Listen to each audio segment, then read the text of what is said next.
होळी, धुलीवंदन आणि रमजान निमित्त मुंबईसह पुण्यात तगडा पोलीस बंदोबस्त तैनात। शहरभर नाकाबंदी आणि मद्यधुंद वाहन चालकांवर विशेष कारवाईची मोहीम।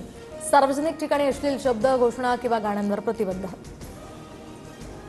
त्रिपुरामधील तारापूरमध्ये तैनात बीएसएफ जवानांमध्ये धुळवडीचा उत्साह, तर जम्मू आणि काश्मीरच्या श्रीनगरमध्ये सशस्त्र सीमा बलाच्या जवानांकडून रंगोत्सव साजरा।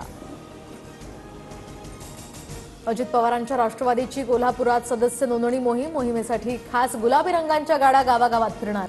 कागल तालुक्यातून अजित पर्व या अभियानाला सुरुवात। गायीच्या आणि म्हशीच्या दूध दरामध्ये 2 रुपयांची वाढ। उद्यापासून राज्यभरात आता या निर्णयाची अंमलबजावणी होणार। दरवाढीनंतर गायीचं दूध 58 रुपये तर म्हशीचं दूध 75 रुपये प्रति लिटर मिळणार। मुंबईमध्ये सलग दुसऱ्या आठवड्यात प्रदूषणाचा विळखा। शहरातील वातावरणात आता प्रदूषणाची वाढ, धुरकट आणि इमारतींवर सुद्धा धूळ साचली।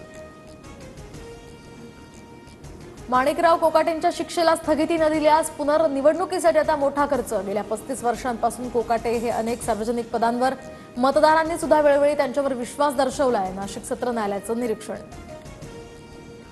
नागपूरसह विदर्भात आज उष्णतेच्या लाटेचा येलो अलर्ट। अकोला, यवतमाळ, चंद्रपूर, अमरावतीमध्ये तापमानात वाढ, तर पारा वाढल्यामुळे राज्यात विजेची मागणी 30,000 मेगावॅटवर।